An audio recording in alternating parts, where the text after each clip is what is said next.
Welcome everyone, we're so happy to have you here. It's my honor to welcome Mr. Bruce Smith with us here tonight. A little bit about Bruce, a former public school teacher. He's worked at Sudbury schools in 4 states for over the past 17 years. Mostly and most recently now at Alpine Valley School in Colorado. In 2005 he created an organization now known as Friends of Sudbury Schooling to enhance awareness and support for this uniquely democratic model of self-directed learning. First developed by Sudbury Valley School in 1968. I'm also very excited to have Bruce here because it was when we all were getting started in founding this school, Bruce also advised us. And so it's a real pleasure to invite him now into our space and into our community. And I'd like us all to give a warm welcome to Bruce Smith. Well, thanks so much, Dave, and thanks to all of you for coming and for taking the time and showing the interest in coming to learn more about what this crazy thing is that we do. This crazy, wonderful thing. It really is a thrill to be here, and to have been able to spend the day here and to see one more Sudbury school in action. And to get the chance to talk about this stuff and to wrestle with the ideas myself some more, because, you know, after 18 years, I think you could reasonably say I'm in it for the long haul. But I have to admit that even with all these years of practice, I still find that it can be something of a challenge to explain this Sudbury magic. And that's part of what I want to talk about tonight, is to go into why that's so difficult, or why that can be so challenging to explain. But first, since we've been talking about the long haul for a few minutes, what does the long haul mean in this context of Sudbury schooling? Well, in a nutshell, I'd say that as tough as it can be at times to stick with this unconventional approach, that's exactly what it takes to get what it has to offer. Allowing it time, making the effort to understand and work with it, and being patient. Sometimes maybe more patient than you thought you could be. But having said that, I also firmly believe, and I base this on 2 decades as an educator myself, and Sudbury's nearly 50-year track record, that if you do stay with it for the long haul, the rewards are absolutely life-changing. But first, back to my original question, what is it about this model that makes it so difficult to convey? You know, how does one explain the magic behind giving kids freedom and responsibility when it often looks to conventionalize like that means doing nothing? Well, some time ago, I found this crazy cool analogy in the most unexpected place, in a prime-time animated TV show. In this particular episode, a group of boys discover the existence of underpants gnomes who sneak into people's bedrooms at night singing their little underpants gnome song, which I'll spare you right now, as they raid people's dressers and then scurry off into the night. Well, the boys decide to follow the gnomes, and they track them back to this gigantic cavern with giant mounds of underpants, gnomes scurrying all about, and their jaws are dropping. They're like, what is going on here? Well, fortunately the gnomes had a spokesman who walked up and explained to them their 3-point business plan. Phase 1, collect underpants. Phase 2, Phase 3, profit. And that was it. That was the business plan. So as silly as this may seem, I do think there's a strong correlation to the challenge of explaining Sudbury in this. In the jargon of the underpants gnomes, Phase 1, freedom and responsibility for young people. Phase 2, Phase 3, amazing young adults. So, of course, there's a lot more to Phase 2 than a shrug and some question marks, and that's what I want to explore some this evening. I want to delve into Phase 3, the amazing young adult part, the results, and then connect the dots back to Phase 1 and show how freedom and responsibility will get us there. Because that middle ground, that Phase 2 alchemy of turning doing nothing into results most people would envy, is a really rich and wonderful phase, if mysterious. But why should it be difficult to describe? Well, fundamentally, I'd say it's because it's a paradigm shift that we're dealing with. And How does one perceive something across a paradigm gap? How does one communicate across that paradigm gap? Explain the new when all you have are the language and the images of the old. You know, words like teachers and classrooms and curriculum and things like that in our instance. So it is a question, and I think another puzzle is how do you enter the new paradigm yourselves without seeing it up close and personal over an extended period of time? It is a real challenge, and I think it's a challenge that makes me want to commend and appreciate all you Sudbury parents who really have a more difficult time than someone in my position. You know, I've been really fortunate. I've had a front row seat for the daily ins and outs for 17 or 18 years, so it's less of a challenge for me to understand why freedom plus responsibility leads to young adults who are responsible, confident, resilient, resourceful, and successful. But I think that with the right frame of reference and with a liberal dose of testimonials from the people who've actually lived it, that you can see for yourselves that sticking with it for the long haul is in fact a very sound choice. So phase one, freedom plus responsibility. Now, the Sudbury model might not be quite as crazy as collecting underpants, but I think to many people it comes in a close second out there in the world. Because if you think about it, we're giving kids as young as 5 complete control over their time and how their school is run. We're letting them decide for themselves what they need to learn, how best to learn it, letting them play and talk all day, every day, weeks, months, longer. And on top of that, trusting them to vote on the rules, to enforce the rules, to hire their own teachers. I'm sure some of you have heard, if not said or thought, things like, well, you know, this isn't school, this is daycare. This is perpetual recess. You know, it's something that I've heard a number of times over the years from people. But I'll tell you that whether these crazy doing nothing accusations are coming from family or neighbors, coworkers, friends, or inside your own head, I think you can take some comfort in this exact formula here. It's freedom plus responsibility. You know, it's freedom, it's not anarchy. Students here learn that freedom is only possible when there's an equal amount of responsibility. And so it's not like every child for herself, and it certainly isn't Lord of the Flies, which is another comparison that has come up more than once over the years. The fact is that places like the Sudbury School of Atlanta are actually far more respectful and orderly than most institutions I've ever seen. And what's more, they're really more like families, extended families, than they are institutions. You know, one comparison that's occurred to me more than once over the years is when I was growing up in a church community, and all the adults were sort of like extra aunts and uncles and grandparents, the other kids were like extra cousins. It has that feel to it. And so students at Alpine Valley, for instance, sometimes when they're away from school on a trip or something, they'll say, oh, it's time to go home. I mean school.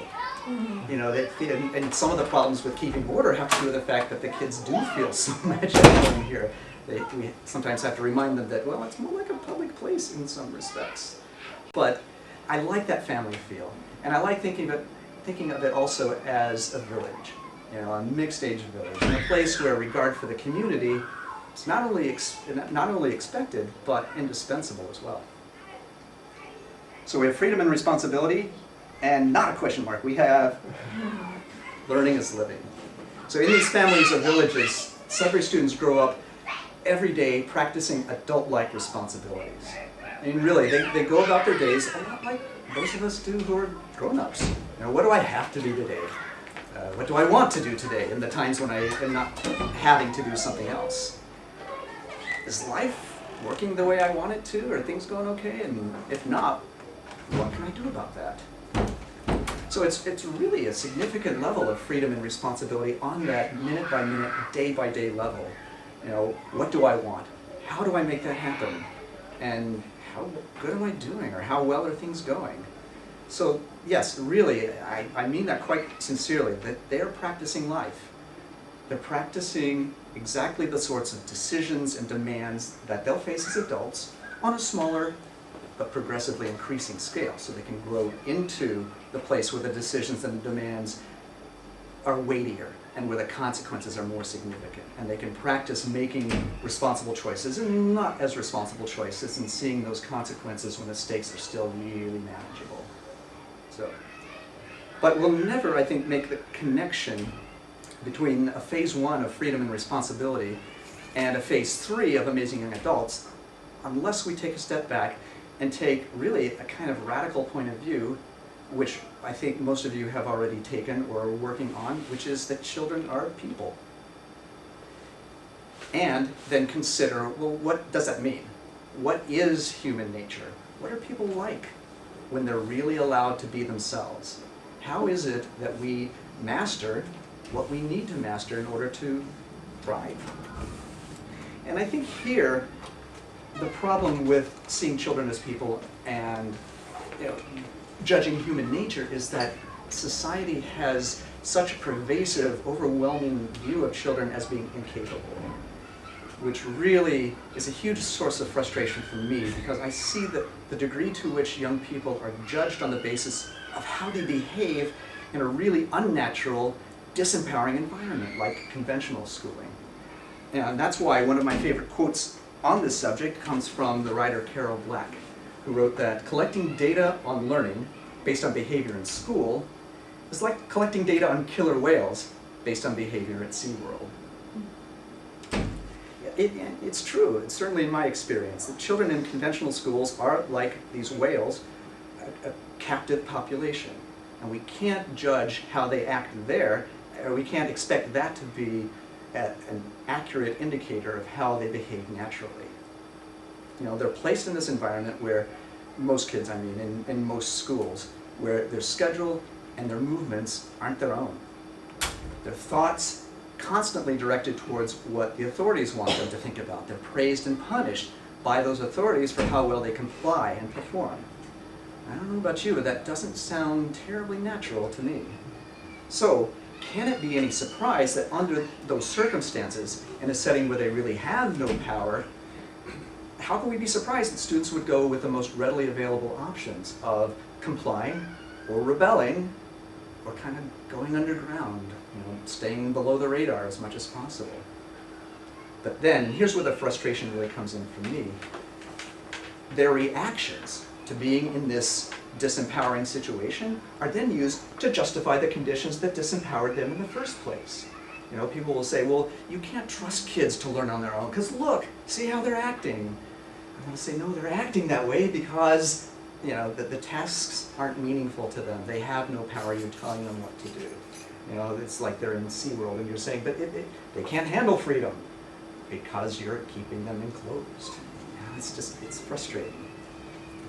So how do we know what is natural? Well, to cite just a couple of examples, I really love the work of Peter Gray. If you haven't read his book, Free to Learn, if you're not familiar with his blog, I can't recommend them highly enough. Peter studies hunter-gatherer cultures, as well as Sudbury schools and unschoolers. And what he's come up with is an amazing explanation for how it is that people learn and grow into effective adulthood when their innate drives to learn and explore are allowed to flourish. So, like I said, I can't recommend his stuff highly enough. Another guy that I found more recently, whose work is less focused on education and less comprehensively relevant to what I have to say at least, Daniel Pink. He's got an RSA talk that you can find on YouTube, where he says autonomy, mastery, and purpose are actually what motivate all of us. We all want to direct our own lives. We all want to get better at something that matters. And we all want to serve something bigger than ourselves. Well, if that's true for us, why is it not true for the younger people as well?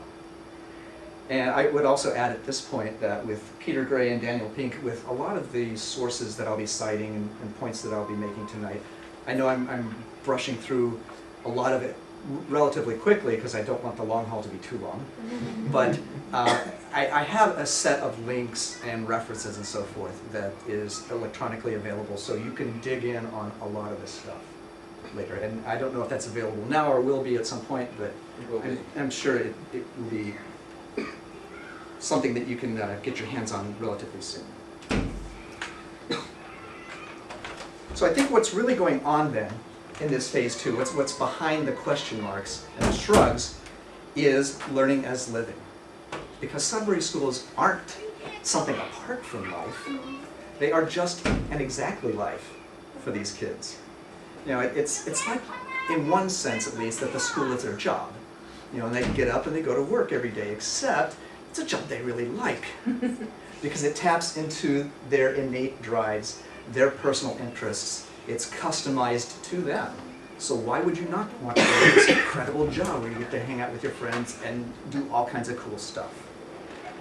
So I think this connects with Peter Gray's work, again, in the sense that one of his main points is that people learn best when they're allowed to play with the tools and the tasks that are essential to their culture. Which is why it really amuses me with my non-Sudbury educator friends and contacts that apparently there are things like bring your own device day at schools. And I'm thinking, this is, with all of the issues and concerns and you know, potential question marks around technology, those are the tools. These are the tools that are going to be more and more important in the future. And don't we want them to become immersed in them now? So, tools and tasks that are essential to their culture is a big point in Peter Gray's work. Also observing and imitating older people, which is why the age mixing of a Sudbury environment is so crucial.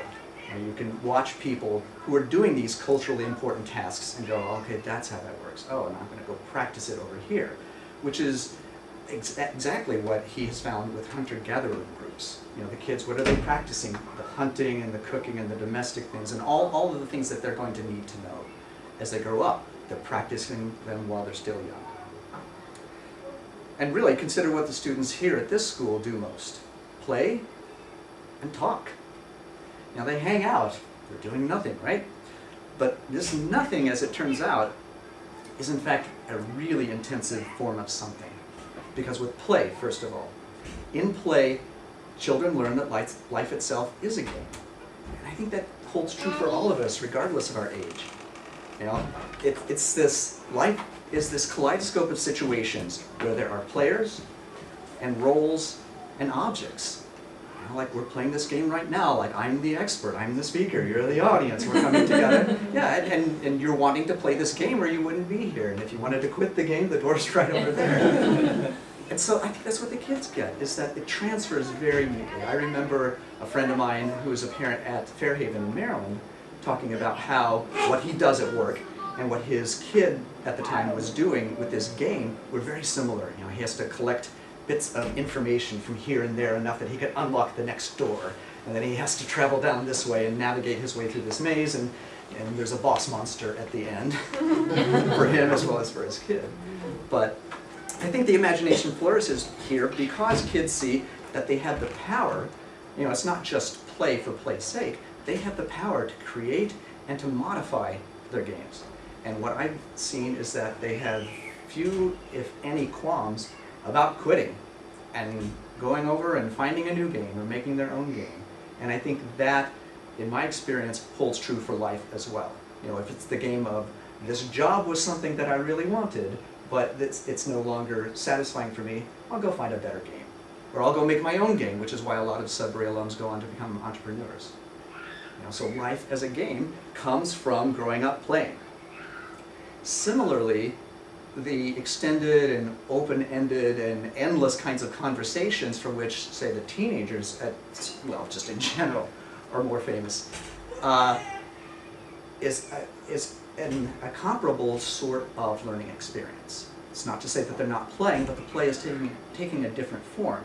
And it's the form of really an intensive education in how to assimilate other people's perspectives and other people's experiences, and how to tap into all these other sources of information and ways of looking at the world and being in the world. And it's also, for them, in terms of communicating, it's a way of learning to speak your own truth and to do it comfortably and articulately and convincingly. And so whether it's life as a game, like, okay, I want to master this game because it's interesting and it's challenging, and the more challenging the better, or whether it's sitting around, like at Alpine Valley School, sitting around our main room table and talking for hours and hours and hours, and going home and getting online and talking and talking and talking some more. This is important stuff, and it comes out by letting kids be kids, by letting people be people. You know, it just emerges. And so it's really good practice for adult life. And I would say then that unlike the gnomes phase 2 with the question mark and the shrug, ours has a lot of substance, even if it might not be immediately apparent. Our learning as living phase 2 is about not creating these artificial barriers between learning and living. It's play and conversation. It's self and community governance. And on a more emotional level, it's letting young people grow up healthy, happy, and intact. And I seriously have thought this for years, that our students here are getting really a 10 to 15 year head start on their adult lives. And I was asked one time by the parent of an AVS alum, whom I knew relatively well, what do I think she got out of it? And I realized that by their late teens, these people have a degree of self-knowledge, self-direction, confidence, the ability to get things done that a lot of us don't develop until our 30s or later. You know, and for them that means that, you know, I was thinking this with this one young woman in particular, at 18 or 19, she's kind of where I was in my late 20s or early 30s in terms of just having it together. And that also means less to unlearn, less to recover from, less to figure out once you're already grown up. And this is possible because of the respect and the responsibility that we give to them. You know, because of that, we have the self-fulfilling prophecies of really high expectations. Sometimes, in fact, I have to remind myself and my colleagues that we're just so used to expecting such amazing levels of maturity and responsibility. Occasionally we have to remind ourselves that they are still working on this. They are still practicing these things. But in a very real sense, a lot of these kids are my role model, you know, for how to live an authentic life. You know. So what we have here is really a scaled down version of the larger world for them. You know, it's an incubator, an intense incubator of ideas, where they're always bouncing things off each other and bringing in new ideas and new information. And I think in that kind of incubator, they do over time learn all the true basics. You know, the idea is we try to make the schools as much as possible like real life. And anything that's basic to success, you're going to run into a situation where you need that skill or you want that content. And you have an immediate relevant purpose and understanding of how that fits into your life. So I think one of the best things about a school here over the long haul is that the kids get to have what many of these alums that I've been reading up on, what many of them describe as a fairly seamless transition to adult life.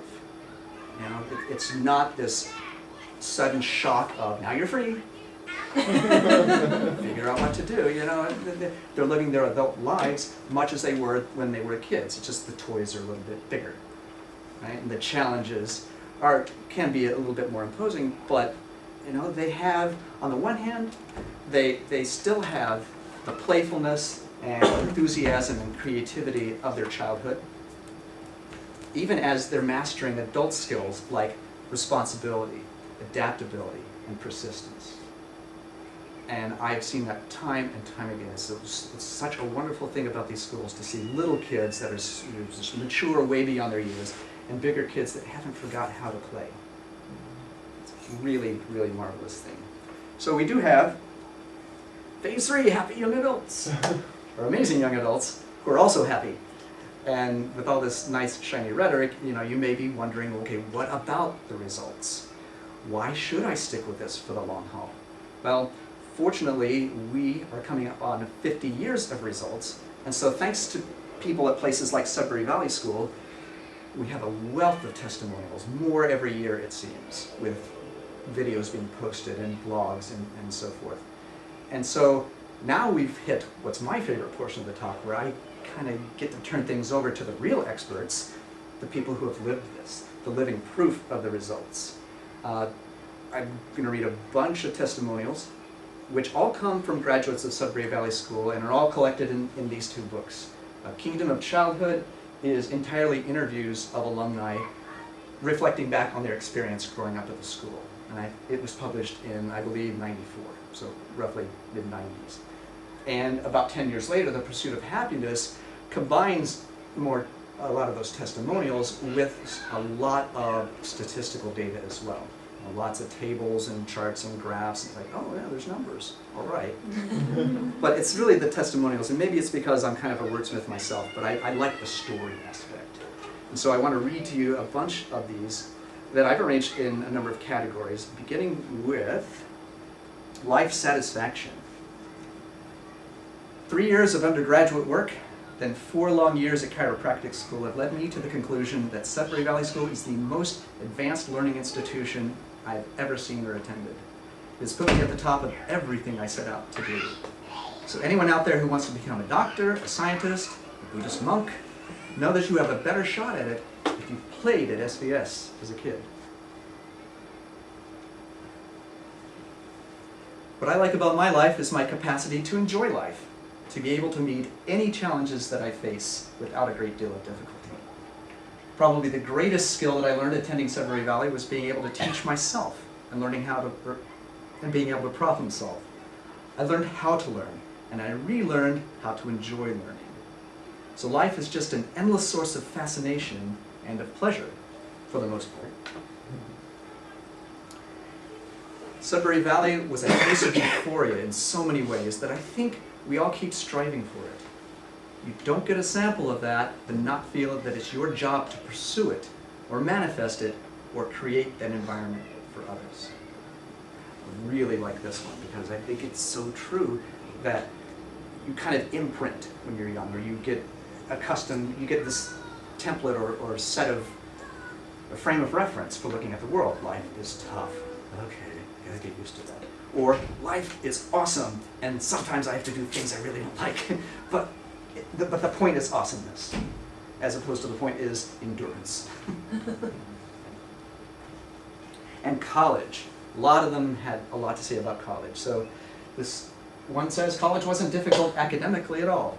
I felt like I had a level of maturity that my peers were never going to achieve in their lives, let alone had not achieved the first time away from home. 17 or 18-year-olds who had never experienced any freedom. So college was quite a shock for them. And this, I think, gets back to that killer whales and SeaWorld analogy, because what do? We look at college kids and say, oh, young people can't handle freedom. Well, maybe when you don't let them practice freedom until they're 18 and surrounded by each other, and it's like being released from jail, and yeah, it takes a while to practice. Or on a more serious geopolitical level, Dave and I were talking about the former Soviet Union, a country that had 70 years longer without democracy, and suddenly, all right, here's your democracy, and like, it's a struggle. I don't mean to make light of it. I'm saying that even entire cultures have a difficulty with this. If you deprive them of freedom, they can't handle freedom, and you have to learn it, and you have to learn it over the long haul. So that's why they need to practice that here. But back to college. Another one's saying, I think it was a lot easier for me than it was for a lot of my peers at college. It seemed like they had always sort of been told what to do in school, so they were used to following directions. For me, it wasn't that hard, because for 5 years, I'd been in an environment where I learned that there are causes and effects. And if you want to get something done, you need to look at the steps to take to achieve that. I fairly regularly will explain that, well, part of our curriculum is cause and effect. Oh, you did that happened. That's how it works. And one last college one. It's kind of long, but I think it's just spot on. Somebody was asking me if I was well prepared for college. Was this hard for you when you went to college? Was that hard? I finally said, look, nothing was hard for me when I went to college. I did some hard things there, because I tried to learn things that were hard. But college wasn't hard for me. Yes, I was well prepared. I think people from Sudbury Valley are in general. Not necessarily because they have the skills that are expected of them, but because they have the skill of knowing how to take care of themselves in a general way. So that when it comes time that they have to do certain things, they can do them. The people I knew in college who had problems were all people who weren't used to trying to figure out what to do with their day, what to do with their month, or what to do with their life. So moving on from college to work. I don't have a problem speaking to my superiors in a way that is professional and appropriate, but lets them know exactly what is going on. I've definitely learned to challenge authority and do it in the proper way. Now, I've been fortunate to hear from our Alpine Valley School alumni after they go on to work. And one in particular, I just want to tell this quick story. I'm not even sure what kind of office it was or what his job title was, but somebody said, oh, this water cooler isn't working. It was the kind that has the cold and the hot tap, and the hot tap wasn't making the water hot. And everybody in the office was like, I don't know. And they said, Andreas, take a look at it. And so he, took a look at it. He called first, actually. He called, and the company said, well, we're going to have to send somebody out. It's going to be this many days. It's going to cost you this much money.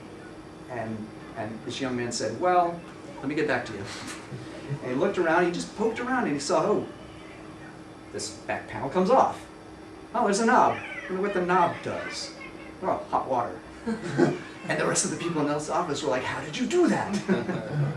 You're a genius. He was just poking around, not to take anything away from him. But the point is, when you let kids grow up exploring and acting on their curiosity, then things like, well, make this work. They figure out ways to do it. I've worked for so many different kinds of people that I've learned how to make things easier, how not to rub everyone the wrong way all the time. Not that you have to keep the peace at all costs. If you feel strongly about something, you should speak your mind. But in matters that are just day-to-day life, you learn to cope with people being different individuals. And I would submit to you that that becomes a lot easier when you're coping with people being different individuals every day while you're growing up. I went through a lot of changes in what I thought I wanted to do. I had a chance to do that while I was still in high school, instead of waiting until I got out of college. That's one of the biggest advantages of the school. Kids have a chance to look at their lives and think about what they really want to do, instead of just doing what other people want them to do. Another example from Alpine Valley, we had a student who lived, breathed, slept horses like 24/7. I mean, she was getting internships when she was not old enough to work, and was at the barn, and because of the freedom of the Sudbury environment, she was able to do that.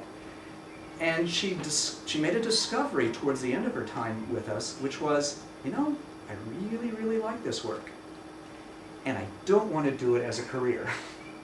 And so she got all that education and all that training, and she still uses that. It's something that she does on the side, and she has a horse of her own now. But in terms of if she needs the extra work, she has those skills and she can do it. But she realized that, I want to keep this as my hobby, so it's more enjoyable, and do it on the side and not do it for work. And I can only imagine that she might have made that discovery in her late 20s or in her 30s, and then it's a midlife career change instead of on the front end going, I want to turn left instead of right. So the kids get that chance here. Okay, for a community, or connectedness, the social aspect. At Sudbury Valley, I was exposed to, I lived with, and had as part of my community a wide range of ages. That meant when I was 15, 16, or 17, I might be in a situation where I was effectively caring for a much smaller person. So there's that sense of watching and making sure that people are okay. A lot of the parenting I do really involves relating that way to a child. Nice side note on that, just within this past year, we have a baby at school. One of my newest and youngest staff members at the school is actually an alum who graduated 12 years ago and went out into the business world, was a project manager, and then came back and joined us about a year ago. And her baby was born last October, and after a couple of months of maternity leave, she came, she brought him. And I tell you, it's gotten to the point where she almost has to ask the kids to give her time. Okay, it's mama time now, because he gets passed around. The kids want to, they like take dibs. Like, I'm after you with the baby. And not just playing, but caring for him as well, and like figuring out, and just having this really small person as part of the community. So, and the teenage boys too. This nurturing side of the older kids is tapped into here, and not just with infants, but the younger kids too.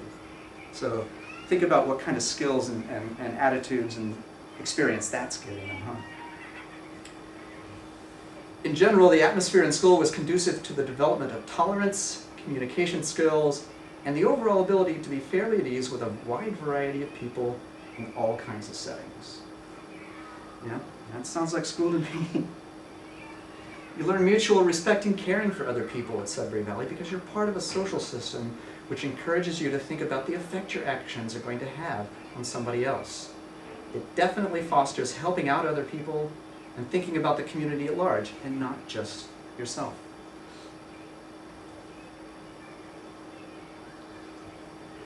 The responsibility of living in a democracy is the best thing you can ever do for kids because someday they're going to be adults. If you make every decision for a kid until he's 18 and then send him out there in the world and say, okay, now you do it, that's culture shock. So it's best to learn how to make decisions that are going to affect your life from an early age, because sooner or later, you're going to make those decisions and they will be much more important ones.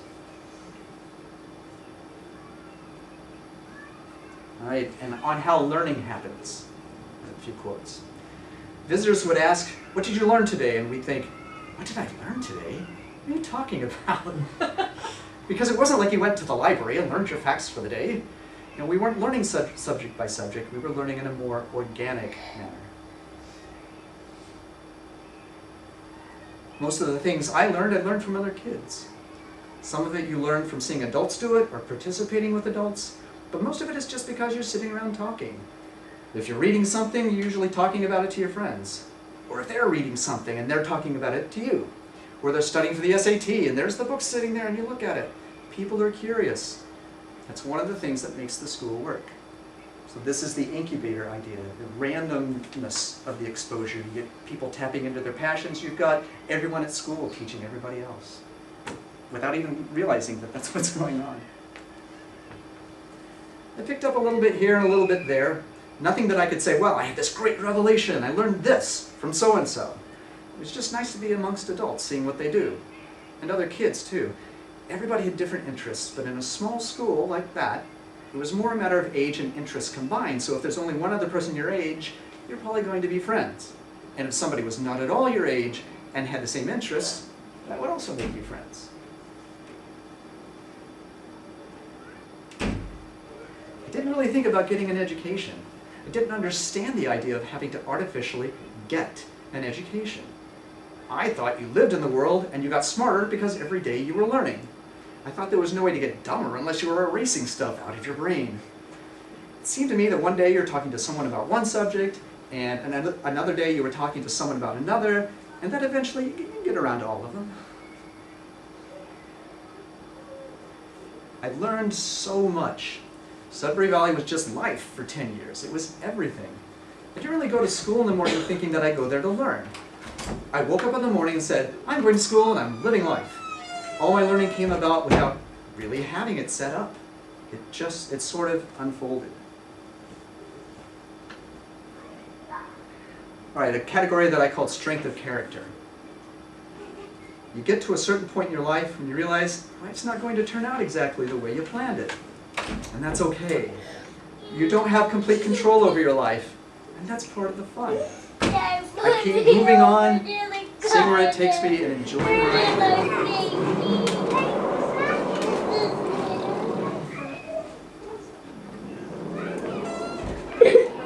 I think that my confidence in myself and my ability to tackle whatever it is I want to tackle in large part came from having been given the trust to shape my own education, and the trust that I would know what was best for myself from a young age. I never find myself in a situation where I feel like I don't have the tools to tackle it. Sometimes it takes a while, if it's something new, but I never feel like I don't have the inner strength and direction and ability to do whatever it is. When I'm not satisfied, I'm usually pretty good about finding something, making a change, moving along, moving forward, doing something different. That's really inspiring to me, too. I mean, how many of us have faced moments in life where there's a big transition and we could say, oh yeah, it's just the next thing. We were so busy. We picked hard things to do most of the time. At Sudbury Valley, there were always older kids who had done things that the younger group was trying to get to. You automatically wanted to be one of the people who could do it, too. So you kept trying until you could do it. Everything was always, you have to get one step further. I don't know why, Something naturally makes you want to try.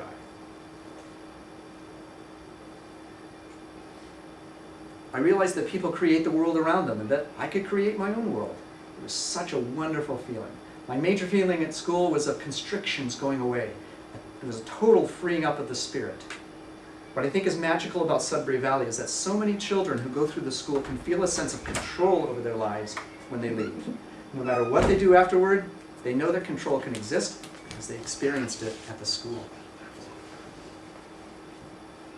All right, and the last quote, which is one of my favorites. I noticed, this is Rebels Without a Cause. I noticed as soon as I got to Sudbury Valley that I no longer had anything to rebel against. So there's no reason to do all those other things I was starting to do, like starting to smoke. If nobody's telling you to do things that you want to rebel against, there's no more point in rebelling. So we just played. All right, so the Sudbury Business Plan again. The Gnomes version, I should say, of the Sudbury Business Plan. Phase 1, freedom plus responsibility for young people.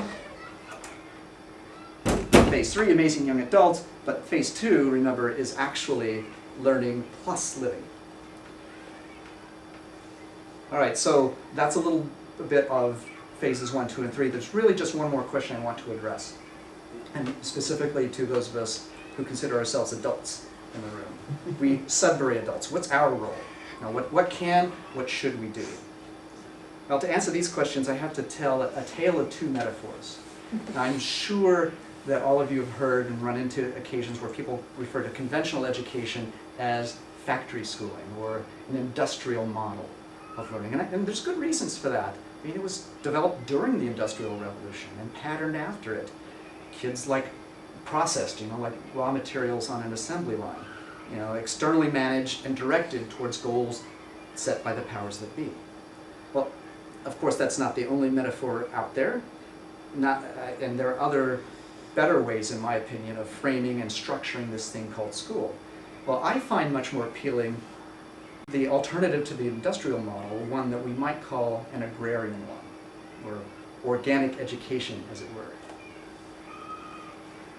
In one of the most viral videos in the entire history of TED Talks, Sir Ken Robinson put it pretty plainly when he said, we have to go from what is essentially an industrial model of education to a model that is based more on principles of agriculture.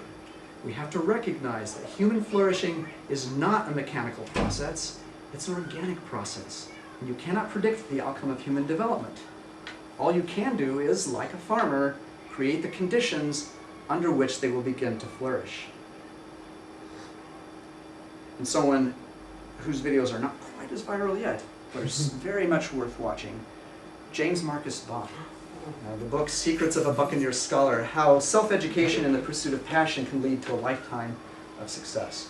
We brought James into Alpine Valley School a couple of years ago for a presentation, and he gave an analogy that I never even wrote down, but it's really stuck with me. He said that if you're a parent, think of this as, you're a watermelon, and you've got this kid. So you assume that your kid's going to be a watermelon too. But for the longest time, you can't quite tell what kind of plant he or she is. And sooner or later, they start doing some non-watermelon-y things. Until eventually you figure out, hey, they're not a watermelon at all. They're a tomato or whatever, Okay, well, what are the lessons here from Ken Robinson and James Bach? I think, first of all, like Sir Ken said, we're the gardeners. It's our responsibility simply to provide the conditions in which children grow and flourish. But to do that, to provide those conditions, we first have to understand a few things. Like James Bach says, we have to understand that growth takes many different forms. And that's okay. We also have to understand that growth can take a very long time. And the long haul, right? There are fallow periods, and there's that whole business of germination where the plant's completely underground and looks to all outward appearances like nothing is going on. So we as the Sudbury adults have to avoid the temptation to jump in, to overwater, to over-fertilize, because the plants know what they're doing. Maybe not consciously, but they know how to grow. And so do our kids. In fact, our kids know better than we how all this works. And I assume everyone here is familiar with the term digital natives, right? Well, I regret to inform you, but those of us who are older than school age, we are the immigrants in this scenario. And not just because we're less familiar than technology, it's a lot bigger than that. You know, like actual immigrants, we've endured hardships in order to give our children the incredible opportunities of this new Sudbury world. You know, the advantages that we never had. The price, from our point of view, is that we'll probably never be nearly as fluent in this new culture of freedom and responsibility as our kids. But that's okay, though it does mean that we might be pulled in different directions. We may still feel, even those of us who are on board with this, may still feel from time to time, we may hear the siren call of the old paradigm of control, guarantees, security. You know, so it's important to understand that if this Sudbury adventure doesn't always make sense to us, if we feel a little unsure sometimes, it's because it's the new world. It belongs to the kids in a way that it's not going to belong to us. I mean, we can enjoy it, we can appreciate it, but you know, our real job is mainly to remind ourselves to trust our choices, trust the experiences that brought us here, and then to support our kids and support each other. Now, how do we do that? Well, I've come up with a few suggestions at least. Study the model. You know, there's, like I said, there's this wealth of material out there, books, videos, blogs, because the more you know, the more comfortable you feel, the better you can talk about the school to skeptical friends, relatives, neighbors, etc. And then the better that you can help your kids learn how to seek their own answers and solutions. So I've arranged these roughly in what might be an order of priority. And the first is just learn what it is, you know, and help each other learn what it is. Secondly, avoid mixed messages. And this can be really tough, but it's so important. The more that Sudbury students hear conflicting messages from school and from home, whether it's, you know, even just the subtle stuff, because the kids pick up the most subtle things from us. If there's any kind of implication about their ability to make good choices, or whether they're learning anything, then that makes it that much harder for them to get what they have available to get out of the school here. So if you study it, try to avoid the mixed messages, then be active in the school community, coming to events like this, serving on committees, whatever it is that the school needs. The role of Sudbury parents may have limits, well it does, but I mean the limits are designed, there's a very specific and well thought out reason, and it's to preserve the kids' opportunity to fully develop as self-directed people. That said, your participation is essential to the school's success, so be a part of things. Ask questions of staff members. You know, don't let the doubts and dissatisfactions fester, even if it seems minor. That's the time to address it instead of waiting until it gets worse. And in addition to the staff members, just a personal plug for one of my projects, join and participate in Sudbury School Families, which I think a lot of you have already done. And is partially the reason that I'm here, and I want to thank you for that, for your helping out with that project, because it's one thing to be part of a small new school, but when you can tap into the perspectives and the experience of people from all over the country who have been doing this maybe a lot longer, or maybe they're in the same position, you're like, well, thank God it's not just me, and you can get answers that may be very similar to what you're getting here and may supplement them in ways that it's just not possible. So part of the supplemental materials that I refer to include a way of joining this group, and if you want to ask me personally afterwards, then I'm totally with you on that. So as Sudbury gardeners and immigrants, we have to hold a space for this intense natural learning. We have to protect it. We have to give it the space and the time that it requires. We have to foster mutual support in this hard work of straying from the herd, coloring outside the lines, and swimming against the mainstream. All right, well, I'd like to close with one more quote from one more Sudbury alum. I didn't look upon the school as radical. I looked upon it as what the norm should be, and thought that the rest of the school systems were radical because they were radical departures from almost any other situation that any human being goes through in the United States. Well, after 18 years, believe me, I know how controversial a topic education is. You know, I think I would rather talk about politics and religion than because politics, that's just who's running the country, and religion, that's just who's running the universe. But my kid, no, don't tell me what I'm doing with my kid, or what you're doing to my kid. But I think at a very basic level, really everyone wants more or less the same general things for their kids, right? We all want them to have a broad range of options. We want them to be able to choose paths that appeal to them and to pursue those paths with a reasonable chance of success. We want our children to be happy, to become successful contributing members of society, good people, as well as good spouses and parents, should those opportunities open up to them. So I think anyone considering any kind of educational option for their children has to ask, what are the odds that this particular option will enable my kids to achieve their goals? You know, in the end, there really are no guarantees, except perhaps that there will be some bumps in the road. But I think having followed the Sudbury path myself for the long haul, having studied the perspectives of decades of alumni, the evidence seems pretty clear that as long as you buy into it and stick with it, and make sure everyone involved is well supported, a Sudbury education will set your children up for a very bright future indeed.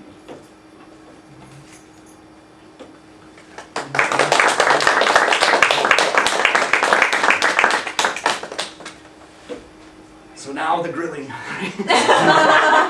Yeah, this is, we intentionally gave ourselves a lot of time to be able to talk, ask questions of Bruce while he's here, stuff that's on your mind. It's just, the floor is open. I may just move this aside. But yeah, if you have, pull up a seat and like Oh, sit sure. with us. And So we're still rolling, right? You're just Yes. changing the angle? Okay. yes. Thank you, Lydia. I appreciate it. Sit. will you be able to get it from that angle, babe? Close enough. Okay. Yeah, we didn't rehearse this part.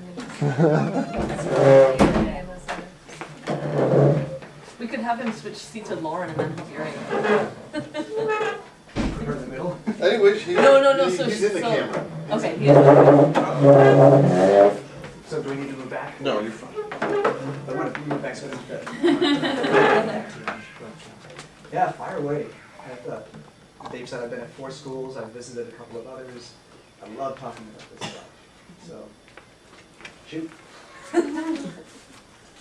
I was actually curious about having the newborn at the school. Yeah. We're actually voting, we're working on like staff kids and like as that child grows, what are the, I don't know how you do it up in Valley, but it just creates some questions and I'm curious, like do you have other staff with kids at the school? And Not with young children anymore, no. I think that our full-time people, the last of their kids just graduated this year. okay. But when I found out that my colleague was pregnant, I looked at some of the archives of the old email lists and put her in contact with some moms who had had kids at, basically from birth at the school. And, there's a certain phase between the onset of mobility and the onset of responsibility where it can be tricky. And even with non-infants and toddlers, some of my colleagues' kids, when they were 3 or 4, were at school. But we would, one of the things we did was that the parent would be accountable for the kid, so for cleaning up messes, because they're not a school meeting member, they're not a student yet. But it's better for everyone for them to be there in general. So yeah, there are some tricky patches in there, but it's delightful right now. And when he's 5, I'm sure it'll be delightful too. I just, that's one of those places where there's the big question mark and the shrug. It's like, well, at some point, we'll have to do something else. But Sudbury's all about making it work, right? Yeah. So we'll just, and about democracy too. And if enough people say, you know what, it's not working out for him to be here right now, then we deal with it. Being open to that and Yeah. every situation can be different. Yeah. Yeah. I'll tell you, not just with the infants, but with the little kids as well. One of our graduates this year, I met when she was 1. So, being a non-parent myself, it's especially wonderful to be part of watching kids grow up. And not just watching, but a part of, helping to raise them as one of the village elders.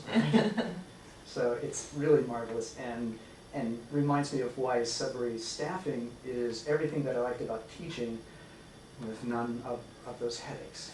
Because I can establish relationships. I get to know them, and I'm Bruce. I'm not Mr. Smith, the guy with the tie who can deny them the bathroom.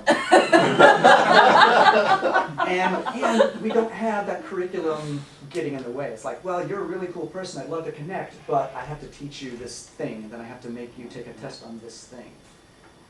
And I'm only going to see you for 5 hours a week for 9 months, and then you'll disappear. We actually establish relationships over time. So that's where that family feel comes into play. It is like my family. One of the things you talked about is the benefits of the mixed ages model, and then there were some quotes that kind of alluded to that. And I know within our community, we don't have any kind of upper middle school teenage kids. Have you been at schools, or is your current school in a situation where you don't have any older kids? And do you think it's any different than when there are older kids? Like, how is it different? Do you still get all the benefits of the model? Well, the one issue with being a small school is that it's a small school, right? That you don't have as many people in your age group. And that's why one of those quotes really spoke to me. Like, if someone's the only person in your age group, you're probably going to be friends because they're right where you are. Yeah. But if someone's not your age but has a common interest, you'll be friends. Your question about whether you're missing something, I think the magic answer to almost every question is that, and the great thing about the long haul is that things do change and evolve. People's interests change, the age mix, the gender balance, everything changes over time. So right now you're in a situation where, and it's one of the things that struck me today, it's like, this is a little population, it's a younger crowd that I'm used to, because our average age at Alpine Valley, I don't know, is probably 12 right now, and we've got 3 to 5 kids who are younger than 8. And so it's like, oh, I remember what this was like, it's cool. Because I used to get lots of shoulder rides and things like that. But it's just, there's always, that, and that's why I use the kaleidoscope metaphor, because, like, well, this is how it looks right now, and then, in a month or a year, we'll twist it and it'll look very different. So, yeah, ideally it'd be a lot better if there were 50 kids and all the way from 5 to 18. But it doesn't have to be ideal to be really, really wonderful. And you don't have to have tons of kids for there to be huge bursts of energy and activity. There was another quote that you read that talked about how the kids were always trying. Like, they would see the little kids doing things and they were always trying.